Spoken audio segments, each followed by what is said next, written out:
Hey guys, welcome to another edition of Get Real with Raj. Hope you guys are doing well. We're just gonna get Aman online here, guys. Just stay tuned here for a second. We're getting Aman. Boom. Until Aman joins us today, guys, if you got any questions regarding mortgages, financing, please make sure you ask the questions away. Oh my God, look at this. The man himself, the one and only. How you doing, Raj? My brother. How are you? I'm doing good, man. Fantastic. We got a model in the building, guys. Look at this guy. It's always a pleasure. I'm in. So before we get started with today's, Get Real with Raj, we want to know a little bit about you, Aman, because a lot of people, we need to know who we're dealing with. What do you guys do? What is East to West Mortgages and Finance? Tell us a little bit about yourself and East to West. Great. Raj, I'd like to start off by thanking you for inviting us to this information session. What you're doing right now during these unprecedented times in the real estate market is providing knowledge to your viewers. I think it's extremely important that you're doing this, and I congratulate you on your success thus far. And also, this is great, man. It's great to be on this platform with you and talking about this. So going to your question about East to West, we're a premier mortgage brokerage located in Surrey, BC. We also have an office in Winnipeg. We specialize in equipment financing, so that's truck, trailer, and other equipment like excavators, bobcats, office furniture. Primarily, we're in the transportation industry, so we help a lot of our Punjabi community in truck, trailer financing, and we're also a mortgage financing brokerage. Oh.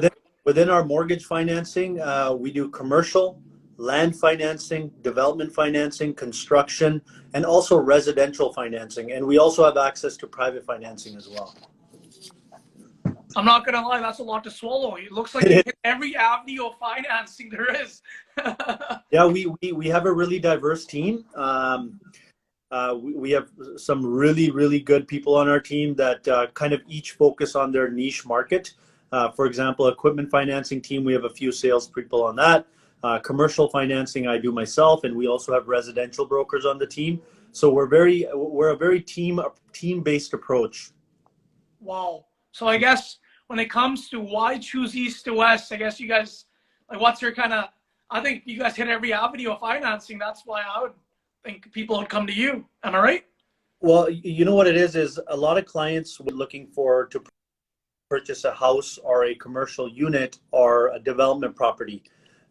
They will go knock on one bank's door and get their credit bureau pulled once from each bank. Now that hits your credit a few times, so it can bring your credit bureau score down.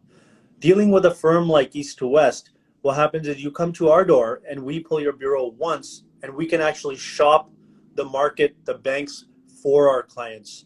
So let's say one of your clients is purchasing a condo.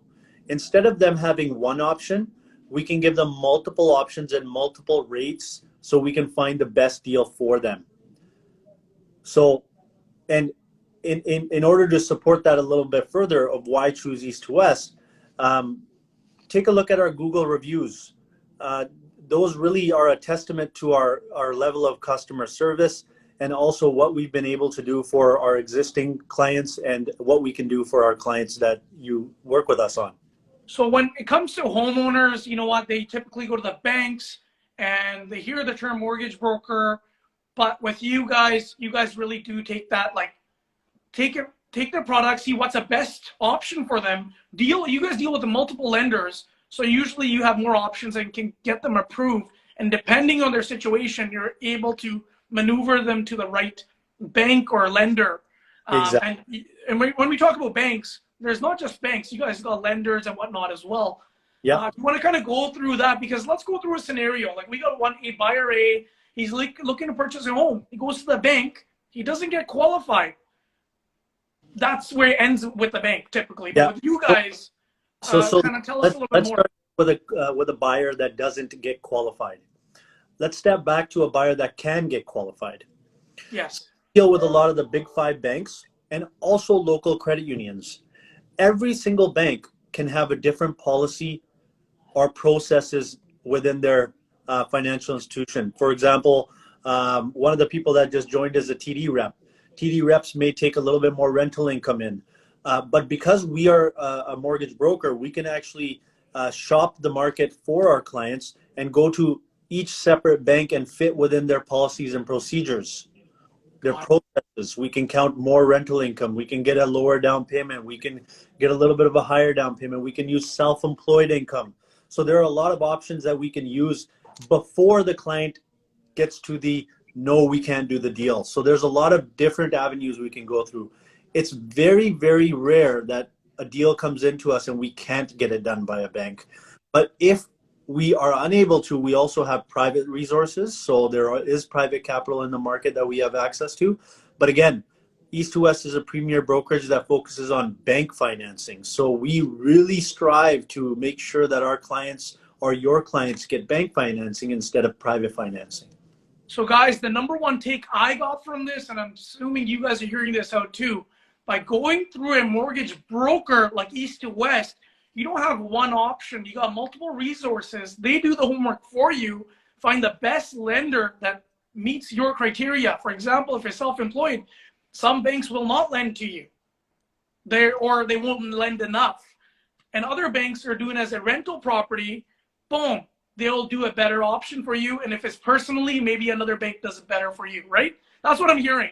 And then based on that data that you get, you shop it around and get them the best deal possible, right? Absolutely wonderful. You nailed it, Raj. And okay, sorry, man. I just transform everything in the back in a layman's term. Aman goes hardcore into full-on detail mode, but you need a good mortgage broker that goes in detail. But secondly, man, I'm going to address the elephant in the room that's happening all across the world right now. Interest rates are going up. Yep. What do we do? What's going on? What do you think about the current market? And I want to hear about your take in the next year. That's 2023. What's your take on this? So everybody knows that Prime's been going up for some time now. Prime's gone up from, let's say, I just wrote some stats down here. March 2020, Prime was at 2.45, and now it's at 5.45. Holy smokes. Exactly. We have the Organization for Economic Cooperation and Development expects that the Bank of Canada is going to continue to raise Prime to 4.5%. So an additional, let's call it 75 basis points. So I'm thinking that based on economists, that Prime will still continue to go up to about 6%. Again, nobody has a crystal ball of what's going to actually happen. But economic trends are stating that Prime will go up. And that's okay, because this is also a good time for buyers to be prepared with pre-approvals in place and ready for these buying opportunities that are coming up. As you know, there's more and more listings coming into the market, but these listings aren't being absorbed. People aren't purchasing today because they're still waiting to see when stabilization will occur with the Bank of Canada Prime. Once that happens, I believe that Raj is going to be super busy and hopefully going to be busier. And I think that the market will kind of stabilize and continue to move. I couldn't agree more. I kind of take a similar take right now. I think a lot of people are pausing, waiting, seeing the market. Smart guys are jumping into the office with you guys right now, finding out what they qualify for, because I think qualification rates, everything's getting affected. They think they can borrow 1 million, 2 million, but really they can't. Yeah. So I always suggest, I'm like, hey, before we go shopping, we need to know how much you really have. And if you don't have enough, then we got to figure out how you can get that money lent to you. So figure that out now, because if the rates stop increasing, there's a whole pile of people that are just waiting for that. And they're just going to jump back in. And guess what? I don't know if it's going to go shoot right up like we did before, because that was practically 0%, really. Yeah, free money. I don't think we're going to have that acceleration, but it's going to start going up again. It does not take us, with our team and our back-end support, long to pre-qualify people. When we have a client come in with the documents in hand, we can give you a pre-qualification, kind of an understanding of what you can afford within 30 to 60 minutes. Quick 30-minute meeting over coffee, and we'll be able to tell you what we can get you financing for. Kind of a range. Like you can go ahead and buy a townhouse between 1 million to 1.5 or 1.3. You can go ahead and buy a single family home between 1.5 and 2. So that at least gives them a little bit of comfort before they're heading out into the market to purchase. Yeah, I think without that idea, you're just, you're running blind, and that's a Yeah. dangerous spot to be in. I think you burn your tires, Mhm. and by the time you're ready and you get denied, you're heartbroken. I've seen it happen to too many people. I'll be honest, I personally don't work with any clients that don't get pre-approved because they're wasting their, like, I think if you're not getting a pre-approved, like I don't go shopping without pre-approval, you know what I mean? Yeah. But with that being said, that's a residential side. You guys have a whole different aspect on the commercial. So what's the difference? Because I noticed a lot more people are getting more into Yeah. commercial properties and whatnot, whether it be land, whether it be businesses. Do you want to kind of elaborate on the commercial side, Aman? For sure. So the difference between commercial and residential is when commercial clients are usually purchasing under a corporate entity. So whether that be a numbered company or our client will, let's say, buy under ABC Investments Corporation or Investments Limited. Those people are buying either investment property to rent out or investment property to develop, Yes. or a commercial unit to have their office in.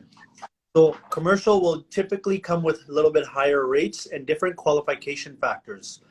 Residential is typically harder to qualify because you're basing it on your personal income, whereas commercial lending is based on your personal and your commercial income as well, and future income from potentially the site.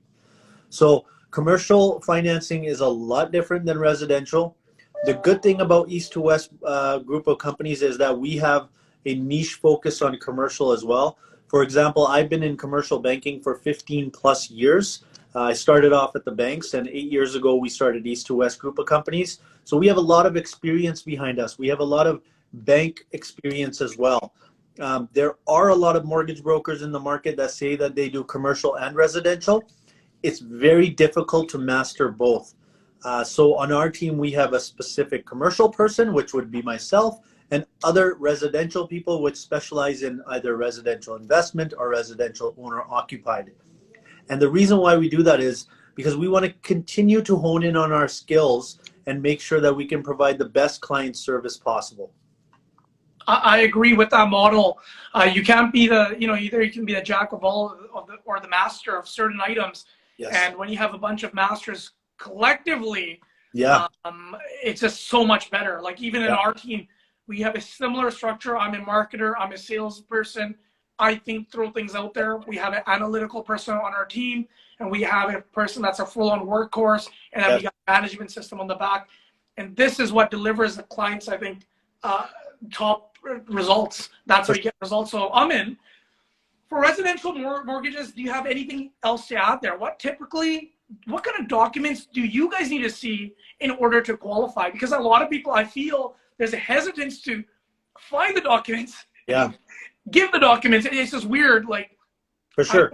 I think there's a lot of anxiety in the factor of just bringing the documents. But what are the main documents you need to get a mortgage done? So when we have sales support people, which means our administrative team that collects documents from our clients, we typically say that's the hardest part of our job, is collecting the right documents from our clients. But because we have a really strong back end, we're able to actually stick handle that for our clients. A lot of times we'll ask our clients for their accountant's information directly. So we can go to the accountant and get the T1 generals. So we typically have T1 generals that we need. 2 years of T1 generals, 2 years of T4 statements. So that's the stub that comes at the end of the year that we give to the accountant to formulate the T1 general. 2 years of notice of assessments. That's what the T1 general sent to the government. The notice of assessment comes back in the mail, and then confirmation of the taxes paid. So if you owe $2,000, we typically look for a receipt of that.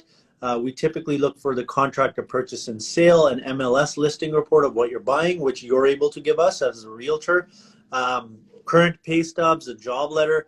All of this may sound like a long list, but when you have a team member from East to West helping you collect it and getting it directly from your accountants or your professionals that you work with, makes it a lot easier to actually move the file forward.